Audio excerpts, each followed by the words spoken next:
wealth is going to come. There's no mysterious force out there keeping you from doing this. It's a foregone conclusion. Just follow the process. You're going to get there. While you're doing that, though, set up anti-goals for yourself. And what those are is negative outcomes that you want to avoid in pursuit of your financial goals. Welcome to Builders, Budgets, and Beers. I'm Reese Barnes, and I started this podcast to have real conversations about money in the building industry, the wins, the mistakes, and everything in between. I believe builders deserve to feel confident about their finances, and that starts by hearing from others who've been through it too.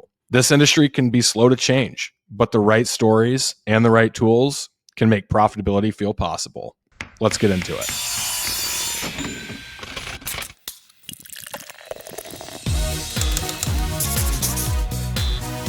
Alrighty, mics are hot. We're rolling. Paul, thanks for coming on, dude. Thanks for joining the pod. Thanks for having me. Of course. Just per usual, just so the listeners know who they're going to be hearing from today, give the listeners a little background on yourself and what you're all about over at Spire. Sure, yeah. So my name's Paul. I have the privilege of running an organization called Spire Coaching and Capital. And later on in the conversation here, I'm sure we'll get into why this is called coaching and capital. But yeah, so what we do is we work with builders in commercial and residential construction to build wealth. We do that two ways. We help them build self-managed companies, and then when it makes sense, we help them deploy their free cash into very, very successful real estate projects. Love it. Love it. Self-managed companies. Mm-hmm. You could also call them ATMs at that point, just printing cash. And then you help them deploy it. Go ahead. Yeah. I think so. I mean, see, businesses exist to, if you're doing it right and you have the right focus, a business exists to improve the lives of, yourself, your family, the staff, and the various vendor partners and people that work with you and the community around you. Mm-hmm. And one of the commonalities we see with companies that are on a strong trajectory to becoming self-managed is that they do that very, very well. Mm-hmm. So, yeah, printing cash is part of it, but I think a better way to describe it is you create an ecosystem that is just there to improve lives. Wealth is a part of it, but there's other factors that come into play, of course. Okay. Well, I think this is already a great topic. So when you're, let me take a step back. I 100% agree that it should be, the intention of the business should be to strengthen your family, your personal situation, the people that you employ, the people that you do business with, the consumers that consume your product or service. That's 100% the case. But that's almost too obvious. Where do you see businesses not doing that well, and what is the outcome of those businesses? I guess why do people not just operate under that mentality?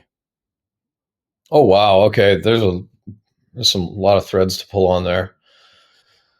To reframe the question a little bit, I think you're saying, what are the commonalities of businesses that can sustain excellence and continue to advance to becoming self-managed? And what are the commonalities of organizations that can't do that or can't seem to punch through those ceilings? So maybe I'll answer the latter. Is that correct? Yeah. So I think it is. And I think really what I'm getting at is it sounds great. And I think a lot of people start business for those reasons. Totally. But not everyone is able to build a self-sustaining business. Right? No, most can't. Exactly. So it's that sounds great and all, but where do they typically fail? Which is what you reframed it as. Yeah. Okay. Well, that's a great question. And we can be real. We can be real. Because totally. I think the listeners, I think that's what people from this episode primarily would be just stoked to hear. It's like a reality self-awareness check. Get them back on path. Okay. All right. We'll be real. Yeah. one of the if you put see, we have a lot of big, beautiful organizations in High Spire, okay? Mm-hmm. And if you put those owners all in a room, Mm-hmm. they're all open to learning, um, and they are probably their biggest self critics, but they still appreciate, they have a lot of gratitude in life, but they're their biggest self critics, and they're always open to learning, and they just thirst for knowledge, and they're always seeking to improve, or not to, I shouldn't say improve, but like change their identity and who they are as their business grows. Interesting. So this is not going to make sense to a lot of people, and we'll get into tactical reasons why businesses can't grow, because I think that resonates with people more. But we've been doing this for a very, very long time. Mm-hmm. It's an identity. It's an identity problem.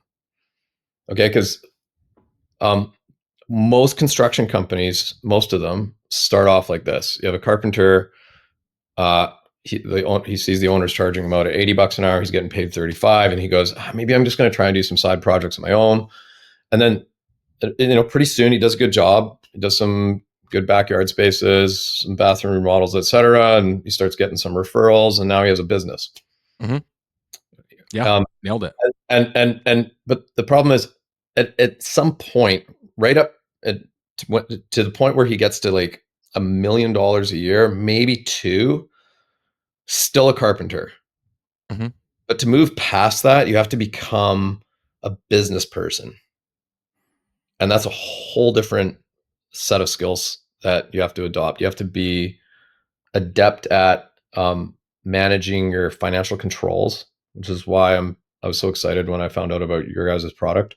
Mm-hmm. Totally. It's a huge Um, part of business, money. Huge, everything. It Yeah. drives and dictates your strategy, your decision making, everything. Mm-hmm. You have to recognize that you're a leader now. So that Mm-hmm. means you are taking uh, your skill set and translating that onto others, Mm-hmm. and um, creating a system in place so that you can trust that they're going to be doing things at a level that's acceptable to you when you're not there to bird dog the situation all week long. So Mm-hmm. you can have multiple sites going at once. Yep. That shift is a really, really difficult gap to cross for a lot of people. They try, and then they get frustrated, and the business just kind of bounces off 3, 4, maybe $6 million a year, and there's a lot of friction, and they go, wow, I'm just making more money back at $2 million a year. Yep. Why am I doing this? And then all of a sudden they realize 35 years have gone by, and they got some trucks and maybe a shop, maybe, and some rusty tools, and now they're retiring. Right. Meanwhile, there's somebody else, and after 6 years, they've got a leadership team buckled into place. They got a brand, website, strong controls, training systems set up. They have a sales division that's in its infancy, but they're starting to sell jobs without being there 100% of the time. And like, what's the difference? It's an identity piece. It's just them waking up in the morning and saying, okay, now I don't have to be a leader. I'm a business person. I'm a marketing I'm an advocate for marketing my company. I'm a salesperson. Like, they're taking on a different identity than someone that is just super good at carpentry. Totally. Okay. And like even just tying that back into like a lot of really successful businesses at High Spire, like the people that are the most successful, they are their biggest self critic, but they're also just like yearning to learn and like constantly shift and shape who they are as that in that identity and within their business. Now, you're 100% nailed it. Of like the story is as old as time. Tradesperson sees what the owner is doing, might have some friction internally because they could be a part of a business that's off the rails, no processes, no procedures, no expectations, Yeah. right? They're motivated to go out and start their own business. And you can certainly like do these like lifestyle businesses to where you're making your $80 an hour direct to you and you're doing $1 million a year in revenue and life is good, but now you need to scale, right? If you're not growing, you're dying, right? Yeah. You're suggesting that a lot of this is like truly a mindset shift. Like today is the day that we are going to start, or the individual is going to start building a sustainable business. Mm-hmm. Now, God damn it, these lights. I need to figure out my new podcast. The lights just turn off, and I got to move to turn them back on. Okay, we're back.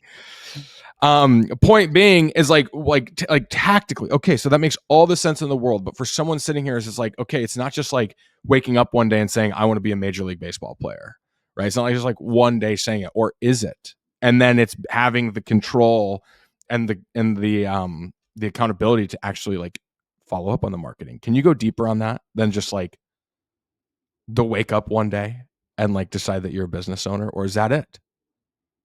Two questions to answer. What's my return on capital? What's my return on time? Every business owner needs to ask those questions every single day. What's my return on capital? What's my return on time? When you start a company, how much time do you have? Lots, right? I How was much just say all the capital? none, but all the time in the world. Yeah, go Yeah, ahead. well, you have like a lot of time. How much capital do you have? None. None. Yeah. After you've been operating for a while, those two equations start to balance out. You have some capital and you have some time. Now, the reason why some organizations are able to advance and grow is the leadership is much better at leveraging those two equations. So, for example, they're um, okay to sit there and say, I just hired somebody to be a site superintendent. I'm going to focus the next 2 months on making sure they're being onboarded properly into my company. Or in our case, they're saying, I'm just saying, like, Mm-hmm. get coaching, guys. Like, come to us or Yes, somebody that 100%. has dozens of iterations of success working with construction companies. That's Mm-hmm. really important, by the way, Mm-hmm. because construction is a very unique field. You have to work with somebody who has like tons of experience working directly in our industry, Yep. and just figure out what's the best way to move my business forward, Mm-hmm. right? Totally. Well, Instead and of I think solving a problem for someone, you have to train them. What about? And here's another one. What's my return on capital as far as marketing? We see people all the time with crappy brands. mm-hmm. It looks brutal. Like there's nothing there. There's nothing that separates that brand from the other brands in their city. Market. Yeah. And this is what one of the things I love about working with construction companies is most of them suck at marketing. Yeah. Just being honest. And if you find a company that's willing to invest in building out a good marketing system, they're going to see Yes. massive gains relative to the other organizations that they're competing with, because you can bet that those people are not investing in marketing, and that's how you get visibility, and that creates the Totally. market wind, and that creates more leads, and that makes sales easier. You have more options. It's also easier to hire when you have a good brand out there. Right. You get more staff that want to come work for you. Totally. Like that return on capital to go build a marketing program is invaluable. So, Sure. like, Okay. Totally. Well, and I think that like return on time, return on capital is like a super interesting one. Not like even just like to break that down, like to digest. And you can like, you can just plug Spire at any point when you're just like giving away like free consulting advice. Okay. So like if I'm starting to ask questions where you're like, nah, like they just need to sign up for the course, let me know. But point being is the like constantly obsessively thinking about return on time, return on capital. I'm thinking about it even from like an adaptive standpoint, right? Software company. We yeah, run out. You go raise big seed round, big series A. What does that mean? You raised a bunch of capital. You got a bunch of cash sitting in the bank. You've got all the capital in the world.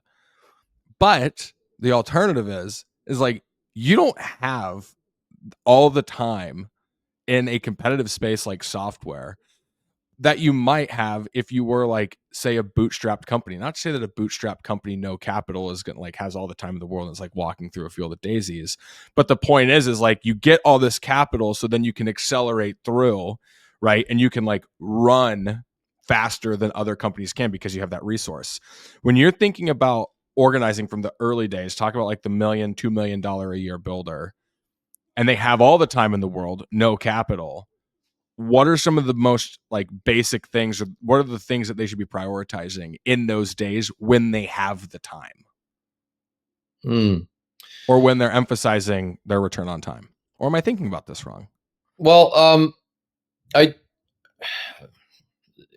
So I think, so sorry, if somebody has been running a good business and they're doing 1 or 2 million a year, Mm-hmm. they probably have quite a lot of capital at that point because those businesses can be quite profitable. Mm-hmm. If they haven't been living above their means, they actually have some good capital to go and make the jump up to 5 million through a couple of key hires Mm-hmm. and building out a brand, which is Mm-hmm. what, as soon as a company has enough money in OpEx, Mm-hmm. go hire a good project manager to get you out of the field and then start building an effective brand. And an Love it. effective brand needs to communicate. Like people make, let's just go down this path for a second. Most Mm-hmm. construction company brands communicate, this is their message is, oh, on budget, on schedule, and we built some houses and that's it. Yeah. And then another thing I always hear from guys is, the phone just always rings and I always get work, so I don't need a brand. It's like, well, if you want to grow, you got to get more fishing lures in the water and they got to look pretty flashy. Yeah. Now, Yeah. an effective brand communicates that there's a community aspect to what you do, there's a luxury aspect to what you do. It's going to solve a customer's pain, Mm-hmm. right? It's going to make them more money because you're investing in property, Mm-hmm. right? It's going to make their life easier, Mm-hmm. right? Totally. Most brands don't communicate those five things, but a good one does. And if you do it, you'll get immediate visibility in the marketplace. Now, how you deploy that brand is another Oh, strategy altogether, but it's not that expensive and it doesn't take that much time to do it now with AI and VAs. And there's a lot of good companies out there that can help you do that for pretty cheap. yeah. For sure. For sure. Well, and I think that's the tactical takeaway, right? Is like as soon as you have enough OpEx, which I assume is operational expenditure or expenses, like you have like enough for Money OpEx. above the Exactly. working capital that you need to run your operation. Yeah. Correct. So you have enough, like go hire the good project manager that again you can spend time with, the train up to the level and the quality that you're selling and you want to be known for in the market. And then that's when you can start actually like leaning in and taking the time of like, okay, it's me and the project manager, might have an office manager involved, right? Some type of administrator, someone like taking away a lot of the stuff that takes a lot of time. Now you can be really intentional to sit down and start thinking about your brand, right? And thinking about it from a bigger lens than just I have a website. It's like, no, what is this doing? This is now going to be funneling and fueling and beginning the early days of what a sales motion is going to look like at this organization. For sure. Yeah. I wouldn't say thinking about it. I would recommend that if anyone's going to go build a brand, they need to hire an expert that just does this for a living. Yeah. They'll build it for you. They will ask you questions to really understand what it is that you're doing and what the unique differentiators you have, and then they will create that brand messaging because they're the experts. So don't go try and do this with AI yourself. Yeah. Dude, Unless you you're know just what? What's that? unless you're just starting out, then you don't have a choice. But Yeah, exactly. Do you know Charlotte Mustard by chance? what an amazing name! I don't. It's an amazing name. She's an amazing gal. She started a company called IMW Group. And this is like all they do. So Okay. if you don't know her, I'm sure you have people in your network of like people that help build brands. But I need to intro you because Charlotte is kick ass. And I'm actually working with her as I build my brand. So I'm taking your advice, Paul. Awesome. Hiring someone that knows. And Um, it's not. Yeah, I'd love to meet her. And it's not just about finding someone to help with brand, but when you're training that project manager, because you got to. By the way, the biggest role in any construction company, the biggest role, the most critical role is hiring that person that can keep you out of the field mhm. or promoting that person in your company to a position to keep you out of the field Why? because that time that most owners are spending in the field can be 20, 30, 40, 50 hours a week. And then as soon as they're out of the field, all the other activities necessary to build up like a $30 million a year juggernaut is actually quite adaptable. And what I mean by adaptable is like if you realize, okay, I just hired, this person to keep he or she to keep me out of operations. Now I have 30 hours a week where I can focus on marketing and sales and then managing the person who's running my financial controls and running ops. But I have 30 hours a week to focus on marketing and sales. you can leverage 30 hours a week in a very powerful way just doing marketing and sales. Like one person can be very effective in those areas. Another thing I'll say though, the management of operations and the management of financial controls must be done with simple, clear systems. In today's age of AI, you can go download hundreds of documents and SOPs that are just going to confuse your team. So one of the things that we stress is the 80-20 rule. When people come into our system, they just get simple, clear procedures and accountability systems that have been stress tested against super high performing companies that have already done this. Mm-hmm. We're not here to show everyone how smart we are and give them boatloads of information that we got off ChatGPT. Just simple, clear, concise systems that have already worked dozens of times with great companies, hundreds of times actually, if you want to count. Yeah. Okay, so that's Totally. really important. If you're going to train people, make sure you have systems that are putting up strong boundaries around how they're managing their day-to-day activities. Yes. And the reason I wanted to ask you the why is because that's tying back into your comment earlier about the carpenter starts a business, bags on, as we call it, right? They're performing the work, they're doing the thing, and then it's a out of bed next morning, business hat on, right? I'm developing the business skills. I'm developing the finance acumen. I'm developing the marketing, the sales acumen, the brand acumen, the process acumen, the management acumen, all of those things. That is what business skill means. Mm-hmm. And that's why you need to open up more of your time. So then you can now say, okay, I know how to do the skill. I know how to install the cabinets. I know how to do the trim. I know how to do the tile, the plumbing, the this, or that, the other. That's all stuff that I can get a team doing. And now I pull my time over and I look at my return on time from building my business skills. Yeah. Is that fair? Yep. Yep. It's a full circle moment. That's exact. And as soon as you get yourself out of operations, it's a clear shot up to level 5 self-managed company. Yeah. First level, chucking the truck. Second level, you're wearing all the hats. Most businesses never get through that level, by the way. Mm-hmm. Nothing wrong with that. Most businesses never punch through. That's where the owner's managing finance, marketing, sales, ops. Third level, though, is where the owner's only managing sales and marketing. Mm-hmm. Fourth level is where the owner has a leadership team running sales, marketing, operations, and finance. And the fifth level is where the owner has a general manager managing the leadership team. And that's a true self-managed company. And at that point, that's when the companies really take off, because it's usually about that.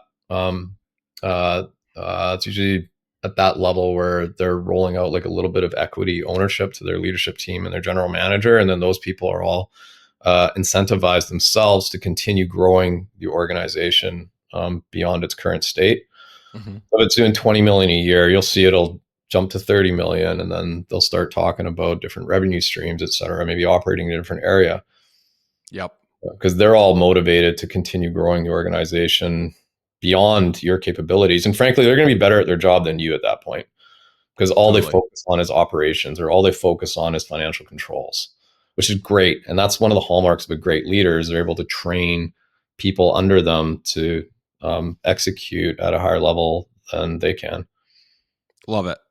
Love it. And I think that's like the dream, right? Like you can just the people that are listening are like, God, like, how do I do that?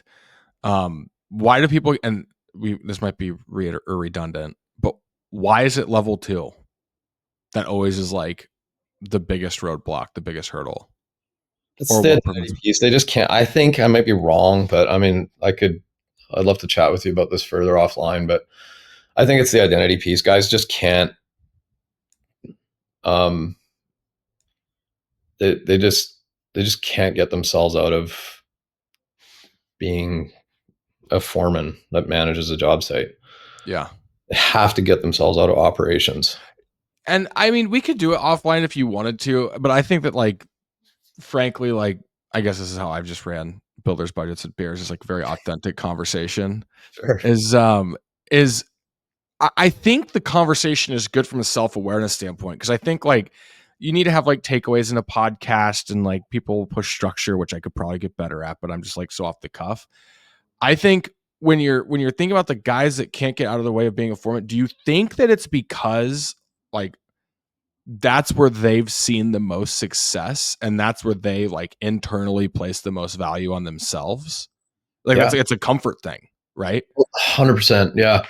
I had a conversation with a doctor friend of mine about this a couple months ago, and he goes, "Oh, that's being in what's called the zone of proximal development. That's a medical term. You can Google it. What? The Okay, so zone of slower. proximal development." He said, um, "People who are consistently advancing their life, they're always in the zone of proximal development. What that is that's a place in life where you need help. You're always in a place where you need help. You're not comfortable. You need coaching. You need mentorship. You need to be in a community of people that are working with you as you roll up your sleeves. Tell everyone, hey, I'm inadequate at what I'm doing here and I need help. Yeah. And you're right where you need to be. Okay. But what you're talking about is a situation where someone shows up in the day and goes, I am so good at building houses. Yeah. I am so good at organizing the sub trades. Yeah. But if somebody sees a vision of their life as doing that at scale, like having 6, 7, 8, 9, 10 job sites running at once where that's happening, you have to have people that you're employing who are waking up in the morning and saying that. Yeah. And you're saying, I am so good at training this team to run 10 sites at once. Yeah. We are so good at communicating our brand message to the marketplace. I'm so good at building a sales division. Yeah. Right. Yeah. Okay. So that's the like, and it's huh? That's the difference. Yeah. And that's where when it's not as much of like the just wake up out of bed and like decided it comes with action, but it really is. It's like own the identity that you're currently trying to get to. Mm-hmm. Own the identity that you're, yeah. Because like effectively it's like you might not be the best at building a division of project managers that are managing 6, 7, 8, 9, 10. But if you're seeking that mentorship and that advice and you're constantly getting better, that's where you start to like mold into that next identity. Is that getting too fluffy, or is that what you're? No, and those small successes that you see create more action. Just compounding. It just compounds. You wake up in the morning and you say, look, okay, I'm just going to take this step. I'm going to hire or I'm going to promote this foreman to being a site superintendent and then eventually a project manager. And then you watch it work. 1 year, you're spending 30 hours in the field. I'm just saying probably more, but and then the next year you're spending 50% less time because they're more capable at their job. And when you see that start to work and you start building the blocks, there's 4 buckets though of areas to really focus your energy, and that's what we focus on. So we call it the 4 C's. You got to have good coaching in your life. So you got to have people, like it's like sports. You got to have somebody who knows how to take your existing, like the resources, your capacity, and leverage it to create more skill. Okay, so you got to have good coaching. You got to have a good community around you. Like you got to be in a room with people that are smarter than you, and you also have to be in a room with people that are asking you for advice, so you can reframe, whatever paradigm you believe. You got to have good content. Like you have to, like a lot of times guys are saying, oh, how do I hold accountability with my team? Well, you know what? That's actually a process for that. And we just copy what we've seen work with other companies who have already done that. Yeah. And then you got to have capital, coaching, community, content, capital. Capital is a whole nother. What's your relationship with lenders? What's your tax strategy as you build your organization? How do you translate your organization's equity onto a leadership team one day? How do you go and buy an office and do it properly? How do you, like, investors come in and they want to maybe build a spec home with you in a really wealthy part of your city? How do you structure that deal? That's capital. Yeah. Which is actually, when people are becoming more advanced in business, that's where they get most of their value, is knowing how to do that well, because it can be millions of dollars one way or the other. But yeah, 4 C's: coaching, community, content, and capital. Love it. Love it. Okay. And that's like, again, this is just to like boil it down. That's where you That's where you have to start being intentional. And God, what was it? What was the term? Living in the what? Zone of proximal development. The zone of proximal development. Knowing, Actually, a medical term. dude, I know. I'm gonna look it up. I'm gonna look into the zone of proximal development. Which I think is like it's great because like no, you're not. If you want to build a 40 million, $50 million construction company, you're not going to be that CEO one morning when you wake up and say, I'm going to be that person. But you have to start thinking on that path and seeking the coaching, seeking the community, getting the content, getting the capital, and doing those things and moving in that direction. I got to ask, I mean, how did you start High Spire? What was the drive? How did you start it? Uh, well, I was just having a morning coffee. Okay, jeez. Okay, I love it. I love it. Let's hear it. I want to hear it. And I needed a change in life, and this was a little over 2 years ago. I needed a change in life, and I've been working with a lot of construction companies, and I just thought to myself, okay, what do these businesses actually need? They don't need lots of systems. Okay, go. Lots of people out there offering systems. They don't need. What they need is a way to truly build wealth, to reach that financial escape velocity that is going to help, like we said, their companies, their communities, etc. What do they need? And I thought back to all the people I'd worked with, and the people who had built beautiful organizations had built self-managed companies, and they used their companies to develop their own real estate. So they became their own customers. They built once and they got paid for, and they set themselves up to being paid for decades. And then I thought, okay, I'm just going to go build a company that does that for the construction industry. These are good people, man. Like, Totally. anyone who's built a construction company that I've met, that's my own anecdotal experience, they're good people. Like, you can't 100%. not be a good person if you're able to go out and execute on these complex projects and have people work for you and sell these jobs. Like, these people all deserve to run big, awesome companies that produce a lot of wealth and make people's lives better. And that's what our whole company is built around. I love it. So was your background in construction? Yeah. So I worked for uh, a number of years in commercial construction. Mm-hmm. I worked all through the states. Yeah, I'm Canadian, but I've worked in Wisconsin and Texas and Utah and Seattle, and I worked in China for a while. Who do you mind me asking? What was the commercial contractor you worked with, Oh or gosh, were there several of I them? worked just a whole bunch of them. I worked for a company in the U.S. Called it would be no one that you'd recognize. Yeah. Okay. It's fine. Like, they're just big holding companies for uh, for like large national bakeries and cogen plants and mines and Yeah. things like that. Yeah, yeah. Okay. And Okay. then I got married in 2016, and my wife said, "Hey, why don't you start business coaching?" Or no, she said, "Don't travel so much. I need you here." And so I thought, okay, well, that sounds good. And then I got into a little bit of business coaching and worked for another organization for a while. And then when I knew I had to leave, this was something that I thought would be a next step for me, and that was it. Dude, I love it. Okay, so the motivation of the spouse, just a classic, a tale as old as time. Spouse saying, "Hey, I need you at home," and then you're like, "All right, damn, I'm gonna go out and build it." Totally, yeah, yeah. One of the things that we always tell people is set up good anti goals for yourself. Because one thing to Anti-goals. tell, because what can happen is we tell these people to go build these companies, build wealth, build self-managed companies, Yeah, grow to 30 million, and we're going to show you the path to get there. yeah, They get all excited about building wealth, but the other thing that we say is, hey, look, wealth is going to come. There's no mysterious force out there keeping you from doing this. It's a foregone conclusion. Just follow the process. You're going to get there. While you're doing that, though, set up anti goals for yourself. And what those are is negative outcomes that you want to avoid in pursuit of your financial goals and your business goals.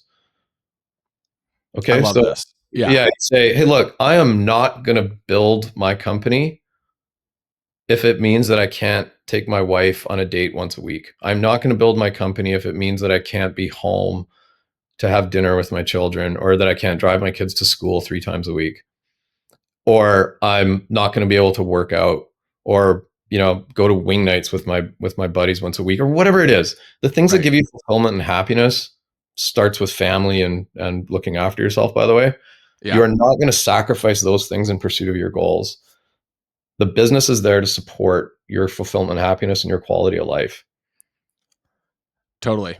Super important, man. Dude, the anti-goal. That's great. And I think that even too is like, when you think about this, just again to map it back into the conversation, is like again, you're the business guy. And this is like, to your point, someone could listen to this podcast and they'd be like, I'm gonna go out and I'm gonna talk to Paul, I'm gonna build this huge company, I'm gonna do all this stuff. But it's like, where do I start? It's like, well, maybe you start by like defining, what do you want your company to look like? What do you want your company to provide for you? Yeah. And it's like, dude, I don't think it needs to be any rocket science, but I also think people can lose sight of what they want the company to be in the day to day, right? It's like, I've got the project, I've got the job, I need to finish the job, I've got the next job coming up, like I need to get prepped for that job. And I think just with all the busyness, you can lose sight on the anti goals, right? And it just slowly starts to creep in. What's your take on that? How do you advise people to stay true to their anti goals? It's an identity piece. It goes back I to the think what, identity. and Okay. here's actually one of the things that because fortunately we have a lot of very, very high performing organizations in Highspire. And so when people come in and they might be maybe 5 years back from reaching those levels of success, we can say, look, listen to us, set up anti goals, follow this path to build up the company that you want, that reflects these other people that you can tangibly see in our program and in our community. But go talk to them, and they will tell them the exact same thing. They'll say, look, your brain, like, this is from someone who's already built up a beautiful company from nothing. They will always say, hey, look, your brain is going to be healthier, and you're going to attract um, more high value, high performance people into your sphere of influence if you are fulfilled and happy. So if you are just if they can tell that you are a person that is putting themselves first, and I mean Mm-hmm. that in a very, very direct and clear way. Like, everybody I know who has built up beautiful organizations, they recognize they have to put themselves first before they can pour out and be that good husband, that good father, that good friend, that good boss. Mm-hmm. They're always like gauging their own ability to operate at a high level. Yeah, totally. Dude, I love it. I love it. I think just like on a parting note here, I mean, we've talked a lot about identity, which like that was really like the recurring theme. And I think maybe just like a direct response. Do you think that it's as simple as somebody waking up one morning and saying, I'm going to do this, and they're going to shift their identity? Do you think it's that simple? It is, but they have to put themselves in a room with people that have already done this as well. Because the motivation will disappear. You Mm-hmm. will run into challenges. You have to understand what the rhythms of success look like and what that path looks like, and put yourself on that path so that when you wake up in the morning and you're not feeling motivated, and you find out that a job's going south and your top person quit, and maybe you and your spouse got in a fight or something, and it's just not the best day, and it's raining outside, and one of your people just crashed your truck, like a bad day. Right, right. Your business and your execution is not relying on your own motivation to become that person, because you are going to, as you are in the zone of proximal development, you're going to experience these days where you feel this imposter syndrome. You feel like you don't belong, and you feel like you can't do it. But your business and your life has to be following a process that is going to result in hitting your goals, and it's Mm-hmm. going to result in that growth that we're talking about. For sure. So, and that just goes back to like the and community. right? Is like being a Totally. part of that community is massive. And and getting advice from people that have already done this. It's Mhm. that return on capital, return on time. How do I manage those two equations? Well, there's people out there that can give you the answer. We'll Yeah. give you the answer. Like, check out our website. Well, and that's what I was gonna say. Like, dude, like shameless plug, like, because you like that's like a lot of what you guys are doing. And even if you just want to give like a quick like elevator on like what High Spire is doing and how people can find you, that'd be great. Who's a good fit? Who's a bad fit? Right? What do you need in order to be a good fit? That type of thing. Oh yeah. Yeah, www.highspire.com, highspire.com. We're on Instagram, LinkedIn. I'm very active on LinkedIn, so you can message me too. Yeah, good fit, bad fit. We have people in the organization that are doing 80, 100 million a year, and we also have companies in our organization that are doing a million a year. Mm-hmm. But it's all about just patience. Another thing that I say is we talk about building wealth, and everyone thinks that we're trying to get people to hit a home run. Building wealth is about just getting people on base again and again and again. Yep. Just slow incremental Doubles jumps. and And then after singles. 5 years, if you've done it correctly, you realize that the wealth trajectory of your grandkids is probably going to change now. And that can happen in as little as 5 years. But you look back and you don't see these massive grand slam home runs. You just see you've just been a consistent Moneyball player, like that Brad Pitt movie. I always use that Yeah. analogy. Like, just you're getting people on base. Yeah. Yeah. So Okay. So good fits are 1 to 100 million. If you're a builder doing this and you're sitting here banging your head against the wall, what do I do to go to the next level? Give Paul a call. Go ahead. yeah, yeah, love to chat. Yeah, Yeah, no, this is great. This is great. And I think just even I think probably the most positive thing from this is like there were certainly like some really strong tactical takeaways, but I think just like your positive conviction that this is very doable for nearly every business out there. It just takes the individual who's running it to be willing to claim that identity. And dude, I yeah. keep missing it. What is it? It's the state of what? This zone of proximal development. It's about just getting those little tiny win, those little wins. You get a Yes. little win. A bunch. See, a really successful friend of mine. He said success is built on the back end of a series of very small but correct decisions. Very small but correct decisions. Yeah. So you got to be in a good community. You have good coaching. You have to have good systems that have been benchmarked against people that have built companies that have already done this. And you have to be because eventually when your business starts seeing success, capital is another very key component that most people wait until way too late to start thinking about. The earlier, the better. Earlier the better.